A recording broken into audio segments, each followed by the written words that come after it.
বলাগড়ের ছবি আপনারা এই মুহূর্তে দেখতে পাচ্ছেন। বলাগড়ে এসআইআর এর শুনানির নামে হয়রানির অভিযোগ আর বিডিও অফিসের বাইরে চলছে বিক্ষোভ। একেবারে মুখোমুখি তৃণমূল বিজেপি পুলিশের সঙ্গে ধস্তাধস্তি হচ্ছে। আমাদের প্রতিনিধি সোমনাথ মিত্র আমাদের সঙ্গে রয়েছেন। সোমনাথ, এই মুহূর্তে ঠিক কি পরিস্থিতি? দেখো, এই মুহূর্তে কিন্তু বলাগড় বিডিও চত্বরে কার্যত একটা উত্তেজনাকর পরিস্থিতি তৈরি হয়েছে, কারণ আজকে বিজেপির কর্মসূচি ছিল। তারা সেখানে এসআইআর নিয়ে তৃণমূল যে অভিযোগ করছে তার বিরুদ্ধে কিন্তু তাদের প্রতিবাদ কর্মসূচি ছিল, এবং পাল্টা কিন্তু তৃণমূলও একটা জমায়েত করে এবং তারা জয় বাংলা স্লোগান দিতে থাকে। অন্যদিকে বিজেপি কর্মী তারা কিন্তু জয় শ্রীরাম স্লোগান দিতে থাকে। ঠিক বলাগড় বিডিও চত্বরের সামনে দুপক্ষ যখন জমা হয়, দুজনেই তাদের রাজনৈতিক স্লোগান দিতে থাকে, এবং এই পরিস্থিতি থেকে কেন্দ্র করে এলাকা কিন্তু উত্তেজনাকর পরিস্থিতি তৈরি হয়েছে। ঘটনাস্থলে আরো বিশাল পুলিশ বাহিনী এসে পৌঁছেছে। দুপক্ষকে তারা সরিয়ে দেওয়ার চেষ্টা করছে, দুপক্ষই যাতে কোনো রকম তাদের ভেতরে আরো উত্তেজনাকর পরিস্থিতি তৈরি না হয় সেই দিকে কিন্তু পুলিশ নজর রাখছে, এবং এই মুহূর্তেই দুপক্ষ কিন্তু দুদিকে দাঁড়িয়ে তারা কিন্তু স্লোগান করছেন। দুপক্ষ দুদিকে দাঁড়িয়ে রয়েছে, তারা স্লোগান দিচ্ছে এবং পরিস্থিতি নিয়ন্ত্রণে এই মুহূর্তে পুলিশ এসে সেখানে পৌঁছে গিয়েছে। বলাগড়ের ছবি আপনারা দেখতে পাচ্ছেন, বিডিও অফিসের সামনে চলছে বিক্ষোভ।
হুগলির বলাগড়ের ছবি আপনারা দেখতে পাচ্ছেন, যেখানে বিডিও অফিসের বাইরে একেবারে পুলিশের সামনে তৃণমূল এবং বিজেপির মধ্যে ধুন্ধুমার বেঁধে গিয়েছে, উত্তপ্ত পরিস্থিতি।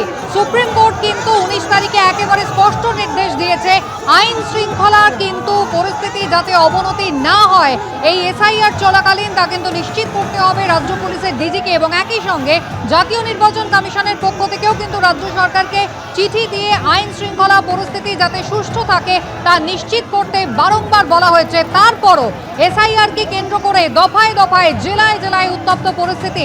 তৃণমূল এবং বিজেপির মধ্যে হাতাহাতির ঘটনা, সংঘর্ষের ঘটনা, যেখানে পুলিশ কিন্তু পরিস্থিতি স্বাভাবিক করার চেষ্টা করছে।